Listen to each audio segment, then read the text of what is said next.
पूरब का मन ऐसे साफ था, रानी को अगर कोई कलर को लेकर बोलता तो उसे जरा भी अच्छा नहीं लगता था। इसलिए वो भी थोड़ा बहुत बोल देता था ताकि वो जिद ना करे, लेकिन जब वो बोलता था तो उसे इस बात का पछतावा होता था। उसकी माँ घर में हमेशा कड़वाहट रखती थी। आज भी ऐसे ही हुआ। घर में उत्सव के माहौल में सुबह जब सास ने रानी से बात की, थोड़ी घबराई हुई थी, चेहरे का भी रंग उड़ा हुआ था। अपराधी की तरह बैठने के बजाय वो काम के लिए बाहर गया। कई सारी महिलाएं काली साड़ी पहनकर सड़कों पर चल रही थी। तभी ही गोरी सी ऐसा नहीं था, लेकिन उन पर वो काली साड़ी अच्छी लग रही थी। पूरब काम की जगह पर गया। उसका बचपन का दोस्त विकी और उसका पूरा परिवार साथ में था। जान पहचान हुई तभी पीठ पीछे विकी की पत्नी आई। वो भी काली सांवली थी, काली साड़ी पहनी हुई थी। पीछे आवाज आई, प्रतीक्षा, आपकी साड़ी बहुत अच्छी है और आप भी। प्रतीक्षा के चेहरे पे खुशी आई। उससे ज़्यादा विकी खुश हो गया। पूरब विकी को कुतूहल से देख रहा था। विकी ने वह देखा और जाना पूरब के सवालों का हल करना चाहता था। विकी ने पूरब से सीधी बात पूछ ली, तुम्हारे मन में भी तुम्हारा उसका उत्तर देने के लिए तैयार हो? पूरब पहले हड़बड़ाया, फिर बोला, मन कितने अच्छे से पढ़ सकता हूँ। तुम तो मेरे बचपन के मित्र हो। तुम्हारे मन की बात भला मुझे कैसे छुप सकती है? विकी आगे बोला, चलो ठीक है, तुम्हारा सवाल भी मैं ही बता देता हूँ। तुम यही सोच रहे हो ना कि मेरी पत्नी जो रंग से काली है, आज उसने काली साड़ी पहन रखी है, फिर भी वो मैं इतना खुश कैसे? पूरब कुछ शांति से सुन रहा था, कुछ भी नहीं बोल रहा था। विकी बोला, काला रंग ऐसा है जिसमें दुनिया का कोई भी रंग मिला दे वो कभी नहीं बदलता, यानी कि किसी और का रंग की रंगत में वो अपना अस्तित्व कभी नहीं छोड़ता। इसी प्रकार प्रतीक्षा भी दिल से एकदम उस कलर के जैसी है, कभी भी रंगीन ना होने वाली साठ लड़की है।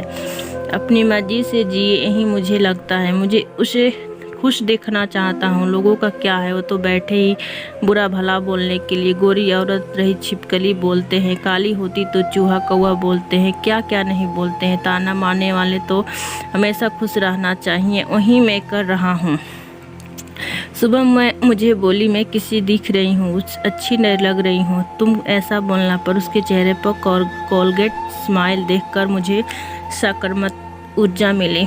घर से बाहर निकले तो सभी बोलने लगे कि अच्छी लग रही हो भाभी। हम दोनों ने अच्छे मन से ये बात सोची, कोई ना कोई ताना मारने के लिए बोला ही होगा, उस वजह से जीने की दिशा क्यों बदले। पूरब को उसके घर का सुबह का माहौल याद आया। वो खुद पर ही चिढ़ गया। उसे लगा वो सचमुच गलत था। रानी को देख दुख देता हूँ, उस वजह से उसे बोलते हूँ। अब मुझे अपनी भूल सुधार कर उसे माफ़ी मांगनी होगी। उसने हंसते हुए विकी को अलविदा कहा। अपना काम निपटाकर वह साड़ी की दुकान पर गया। रानी के लिए उसने काले रंग की साड़ी ली और घर जाने के बाद रानी शांत बैठी थी। रानी को आवाज़ दी और साड़ी उसके हाथ में रख दी। रानी को जरा अलग ही लगा। उसने प्रसन्नता नज़र से पूरब की ओर देखा। उसने बॉक्स खोलकर देखा तो काले रंग की साड़ी थी। रानी, मैं लाया हूँ तुम्हारे लिए ये साड़ी, आज पहन के दिखाओ कैसी दिखती हो। तुम अच्छी नहीं लगेगी तो बदल देंगे। दिखने को तो कैसी दिखती हो तुम इस रंग में?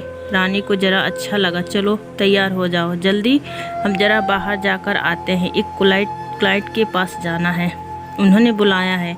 जोड़ी में पूरब का बोलना सुनकर रानी तैयार हो गई। काली साड़ी, उस पर हल्का सा मेकअप और लंबे बाल की चोटी। पूरब भी क्या, पूरब की माँ भी रानी को देखते ही रह गई। पूरब बोला, रानी सॉरी। हाँ, अरे लोगों की बात में आकर मैं तुम्हें हमेशा बोल रहा और खरा सौंदर्य किस्में है, ये मैं भूल गया था। रंग दो ही है, यह जानकर फिर जीना छोड़ दे क्या? अपनी खुद की पसंद छोड़ दे क्या? तुम काली रंग की साड़ी पहनना बहुत अच्छा लगता था ना, पर मैं हमेशा तुम्हें टोकता रहा। अब मुझे समझ में आ गया, किसी भी रंग में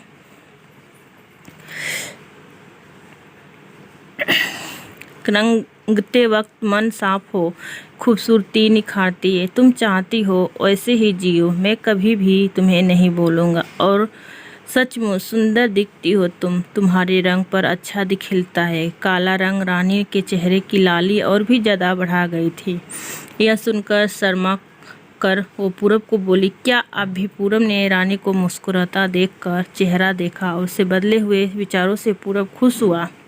मन ही मन पूरब ने विकी को धन्यवाद किया, क्योंकि यह परिवर्तन विकी के शब्दों द्वारा हुआ था। खूबसूरत दिखने के लिए खूबसूरत दिखना ज़रूरी नहीं है, बल्कि खूबसूरत सोच होना ज़रूरी है। इंसान का अगर मन सुंदर हो तो इससे कोई फ़र्क नहीं पड़ता कि वो किस रंग का हो। कैसा लगा स्टोरी आप लोग कमेंट करके ज़रूर बताइएगा। अच्छा लगेगा तो चैनल को सब्सक्राइब ज़रूर कर लीजिएगा। ऐसे ही स्टोरी आप लोगों के लिए लाते रहेंगे। तब तक के लिए बाय बाय। मिलते हैं दूसरे स्टोरी में।